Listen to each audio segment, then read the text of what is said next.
This episode contains descriptions of violence. Listener discretion is advised. February 13th, 2017. Delphi, Indiana. It was an unusually warm Monday for February in the Midwest. Somewhere around 50 degrees, maybe warmer. The kind of day that feels like a gift in the middle of a long winter. Schools in Carroll County had built-in snow days saved up from a mild season. And that Monday was one of them. Two best friends decided to make the most of it. Abigail Williams was 13 years old. Libby German, everyone called her Libby, was 14. The two girls had been inseparable for years. They were in the same school, played the same instrument in the school band, the alto saxophone, and had the kind of friendship where sleepovers happened constantly and plans were always being made. The night before Sunday the 12th, Abby had stayed over at Libby's house. They watched movies, ate pizza, and stayed up late with Libby's older sister Kelsey. Normal girl stuff. When they woke up Monday morning with a free day ahead of them, they decided to spend it outside at one of the area's most popular local spots, the Monon High Bridge. The Monon High Bridge is a former railroad bridge, old, elevated, wooden planked, that runs over Deer Creek in Delphi. It's part of a hiking trail system and is popular with locals. It's not remote or abandoned. People go there regularly. It's a normal place to spend an afternoon. Libby's older sister Kelsey drove the two girls and dropped them off at the trailhead around 1 o'clock in the afternoon. The plan was simple. Someone would come pick them up in a few hours. Libby's father had said he would swing by when he was close and call ahead. The girls had their phones. Everything seemed fine. At 2:07 p.m., Libby posted a photo to her Snapchat account.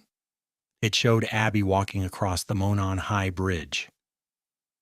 The bridge appeared empty. There was no one else visible in the frame, no caption. Just Abby, mid-stride, about halfway across the old structure. It was the last image either girl posted. At 3:11 p.m., Libby's father called her phone. No answer. He called again at 3:13. Still nothing. By 3:30, he had parked the car and started walking the trail himself, retracing the path the girls would have taken. By 4 o'clock, he still hadn't found them. And the feeling that something was wrong was no longer something he could push aside. He called Libby's grandparents. Libby lived with her grandma and grandpa. And he called Abby's mother, Anna. Everyone headed to the trail. The family searched. They crossed the bridge. They walked the paths they knew the girls would have used. No sign of either of them. By 5:30 p.m., they called the police. The response was immediate. Within hours, it was a full community search operation. Law enforcement organized rapidly, notified neighboring jurisdictions, and within a short window had amber alerts going out across a wide area. By the 6 o'clock news cycle, reports of the missing girls had spread 2 and 3 hours out from Delphi. Around midnight, the search was called off temporarily. It was too dark to continue safely, and progress had stalled. The families went home, still holding on to the hope that the worst thing that had happened was that one of the girls had gotten hurt, and the other had stayed with her waiting. Tuesday, February 14th. Valentine's Day. The search resumed before daylight with expanded resources. Canine units, dive teams, and the FBI had joined the effort. Around noon, searchers found them. The bodies of Abby Williams and Libby German were located near the bank of Deer Creek, roughly half a mile from the bridge where Libby had last posted on Snapchat. The creek runs parallel to the bridge, but not directly beneath it. The area where they were found was adjacent to a public park, but technically sat on 40 acres of private land belonging to a 77-year-old local man named Logan. Autopsies were conducted on February 15th, confirming the identities of both girls. Authorities declined to release the cause or manner of death, and that information remained officially undisclosed for years. Only one thing was widely reported. At their memorial service, both girls were said to have been dressed in a way that covered their necks. That detail became the basis of extensive public speculation, though nothing was ever officially confirmed. What investigators would say, carefully and clearly, was this. They believed the girls were killed where they were found. The 2-hour window between the last Snapchat post and when people began searching was simply too short for anyone to have transported two bodies from a different location. 2 days after the bodies were discovered, on February 15th, police released a photograph. It showed a man walking across the Monon High Bridge. He was dressed in a blue jacket and jeans. His head down, face partially obscured. He appeared to be a heavy-set white male, somewhere between 5 feet 6 inches and 5 feet 10 inches. Police described him as someone they urgently wanted to speak with. A potential witness who might have seen something. No one came forward. On February 19th, investigators officially reclassified the man in the photograph as their primary suspect, confirming he had been on the bridge at the same time as Abby and Libby. 3 days later, on February 22nd, the Indiana State Police, the Carroll County Sheriff's Department, the Delphi Police Department, and the FBI held a major joint press conference. It was one of the most significant public announcements in the investigation, and what they revealed took almost everyone by surprise. The photograph of the suspect had not come from a trail camera or a security system. It had come from Libby German's phone, and there was more. Libby hadn't just taken a photograph. She had taken a video. And on that video, there was audio. Investigators played a brief clip for the assembled press and public. 3 words spoken by a man in a low, flat voice, down the hill. Police were clear that the clip was only a small portion of what they had. The full video, they said, had been recorded during what they described as criminal activity, footage captured in the moments when whatever happened to those girls was already underway or about to be.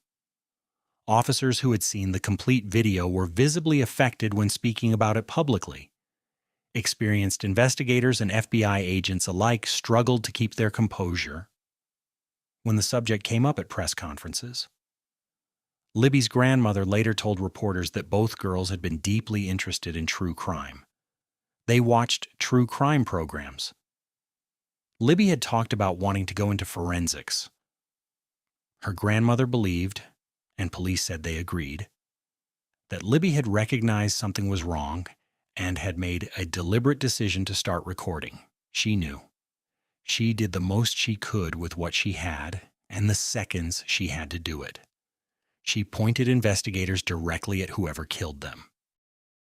By July 2017, with tips having poured in but no arrest made, police released a composite sketch of the suspect based on the video footage and eyewitness descriptions. They accompanied it with an unusual caution. Don't focus too much on the face. Focus on the body, the way he carries himself, his build, his posture, the way he walks. Eyewitness descriptions of faces are unreliable, but the way a person moves, that tends to stick in people's memory more accurately. Police confirmed they had received tips connecting the voice and the audio to specific people that callers knew personally. They encouraged more of the same. Even if the voice seemed like it might not match the sketch, call anyway. Even if something felt like a stretch, call. By January 2018, the tip line had received over 26,000 calls. None had produced an arrest. Ron Logan was the elderly man who owned the property where the girls' bodies were found. He was 77, had white facial hair, and became the subject of intense public speculation almost immediately after the case broke. Police investigated him as a matter of course. The girls were found on his land. They ruled him out quickly as a suspect. He was too old to match the figure on the bridge, and his appearance, particularly the white facial hair, didn't align with what the video showed. However, he was arrested shortly afterward on a separate matter. Logan was on probation for prior DUI convictions, and probation prohibited him from driving. On the day the girls went missing, he had driven to the city dump. When confronted, he initially lied about his whereabouts, which attracted more suspicion, before eventually admitting to the probation violation. He was taken into custody for that breach, with only about a month remaining on his probation term. When given the opportunity to address the court, he said, and this is a direct quote, "Maybe in the future no one else will be murdered in my backyard." The comment was widely noted. He was never considered more than a peripheral figure in the investigation. Police were firm that he was not their suspect. On September 25, 2017, a man named Daniel Nations was arrested in Woodland Park, Colorado. He had been wielding a hatchet on local hiking trails and threatening people. He was also connected to an investigation into the unsolved shooting death of a cyclist on another trail. The charges related to the cyclist's death were later dropped. Almost immediately, people following the Delphi case noticed something. The composite sketch released by Indiana police in July, Mike and Daniel Nations, looked remarkably similar. The resemblance in side-by-side comparisons was striking enough that it spread rapidly across social media and true crime communities. Nations had significant ties to Indiana. His history in the state was troubling. In 2015, he was required to register as a sex offender after being caught engaging in voyeuristic behavior in a gas station restroom in Indiana. Between December 2015 and January 2016, he served time for domestic assault. In 2016, he accumulated additional charges: suspended license, drug possession, and an eviction filing by his landlord. In January 2017, just weeks before the Delphi murders, he registered as a homeless sex offender and was required to check in with authorities in person every single week.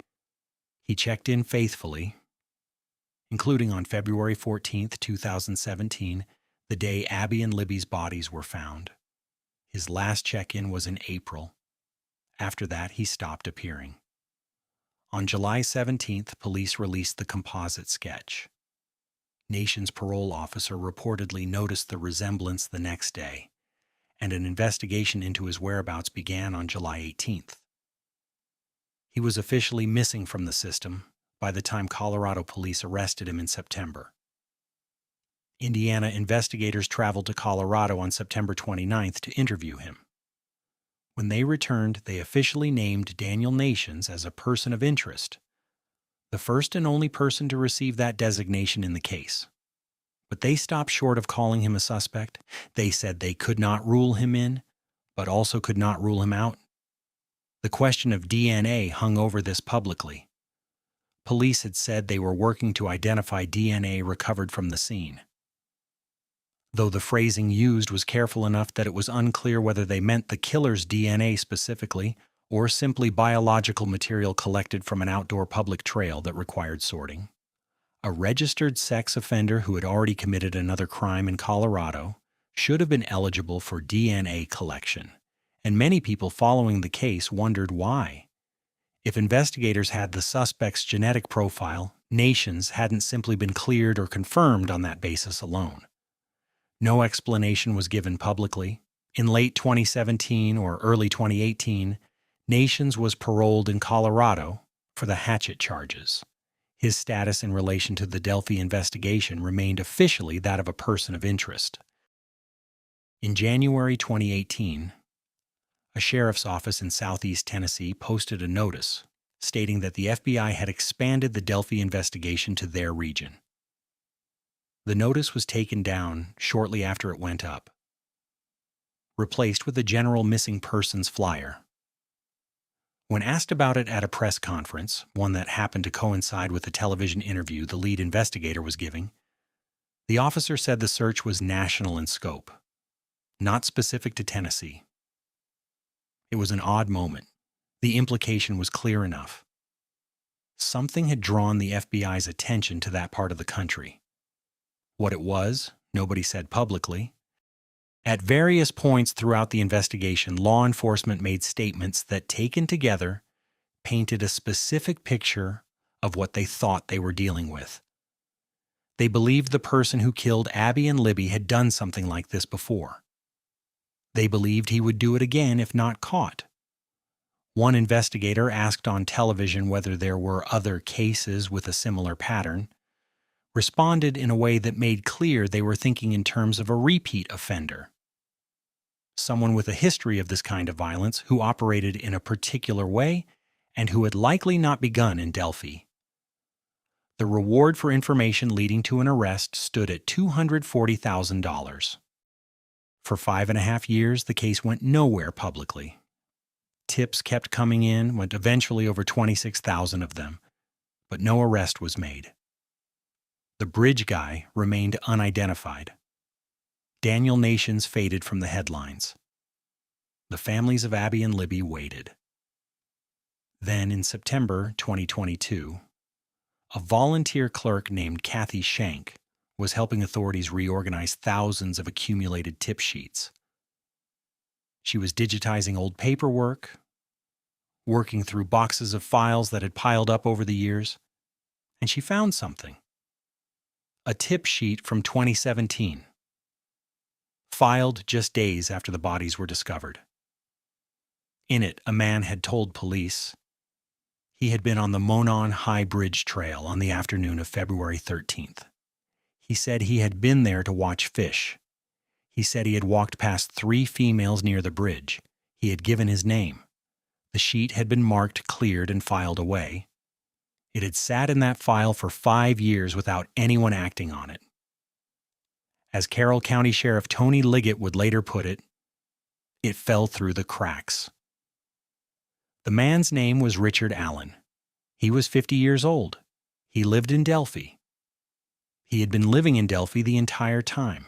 A familiar face around town, the kind of person you recognized without really knowing. He worked as a pharmacy technician at the local CVS. The families of Abby and Libby later recalled him helping them print funeral photos at that same store, free of charge, after the girls were killed. Once the tip was flagged, investigators moved quickly. They pulled Allen's records. He had a lifetime handgun permit. They located his car, a black Ford Focus. In the CVS parking lot, they noted it was backed in. Surveillance footage from a nearby business showed a similar car near the trail area on the day of the murders. On October 13th, 2022, they brought Allen in for an interview. He denied any involvement. That same day, police executed a search warrant on his home. Inside, they found a .40 caliber Sig Sauer pistol. When ballistics experts examined it against an unspent cartridge that had been recovered from the crime scene, found between the 2 girls' bodies, less than 2 feet from one of them, the markings matched. The cartridge had been cycled through Richard Allen's gun. On October 26, 2022, Richard Allen was arrested and charged with 2 counts of murder.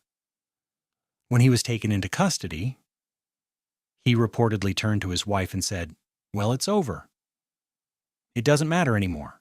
Allen was held at Westville Correctional Facility while awaiting trial. He initially maintained his innocence. But beginning in early 2023, something shifted. He began to confess. Not once. Not twice. By the time his trial began in October 2024, prosecutors said he had confessed more than 60 times. To his prison psychologist, to corrections officers, to the warden, to other inmates, and to his own wife during recorded phone calls from inside. In one call, he could be heard saying plainly, "I did it. I killed Abby and Libby." His psychologist, Monica Walla, testified that he had initially told her he was innocent. Then in April 2023, around the time he was placed on suicide watch, he began confessing during their sessions. She testified that in one session he described the murders in a chronological, concise manner. He told her he had used a knife. He said he had disposed of it in a dumpster at the CVS where he worked. Allen's mental state during his time in custody was severe. He was placed on suicide watch twice. He exhibited disturbing behavior. a defense psychologist testified that he had been diagnosed with a serious mental illness and had what one clinical team described as a grave disability. The defense argued that his confessions were the product of psychological breakdown, isolation, and extreme deterioration. That he had been broken down by months in solitary confinement until he would say anything. The trial began on October 18th, 2024 in Carroll County. It lasted several weeks. The prosecution's case rested on two main pillars. The first was the ballistic evidence. The unspent .40 caliber round, found between the girls' bodies, matched by forensic analysis to Allen's pistol.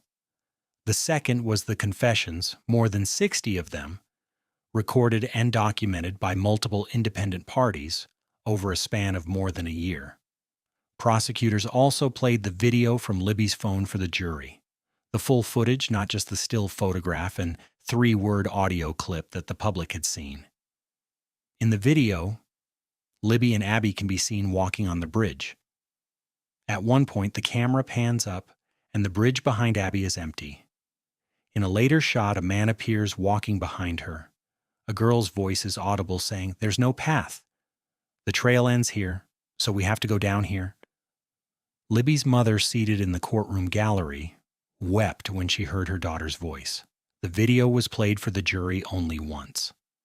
A witness named Sarah Carbaugh testified that around 4 p.m. on February 13th, after the time the Snapchat was posted, during the window when the girls had gone missing, she saw a man near the trail entrance covered in mud and blood. When the composite sketch was released months later, she recognized him. She contacted police 3 weeks after the sketch was made public, saying it was the same man she had seen that afternoon. The defense challenged nearly everything. They argued the bullet evidence was mishandled, that not enough photographs were taken of the cartridge in situ, and that it could theoretically have come from a law enforcement officer's weapon. They argued the confessions were false, the product of a mentally ill man in solitary confinement who had lost his grip on reality, confessing to things he hadn't done under conditions that made voluntary statements impossible. They pointed out that no DNA evidence linked Allen to the crime scene, and no DNA from the girls was found at his home. Defense attorneys also pushed a theory that the killings were a ritualistic act carried out by a group of local followers of Odinism, a Norse pagan belief system that has in recent years been adopted by some white nationalist groups. They argued the positioning of the bodies and branches placed over them suggested ritualistic staging. The judge ruled that no evidence establishing a sufficient connection between any named individuals in the crime scene had been produced, and barred the defense from introducing the Odinism theory to the jury. The jury deliberated for 4 days and more than 18 hours. On November 11th, 2024, they returned a verdict: guilty on all 4 counts. On December 20th, 2024, Richard Allen appeared in court for sentencing. He was 52 years old. Carroll County Prosecutor Nicholas McClelland addressed the court before the sentence was handed down. He thanked Abby Williams for one specific thing.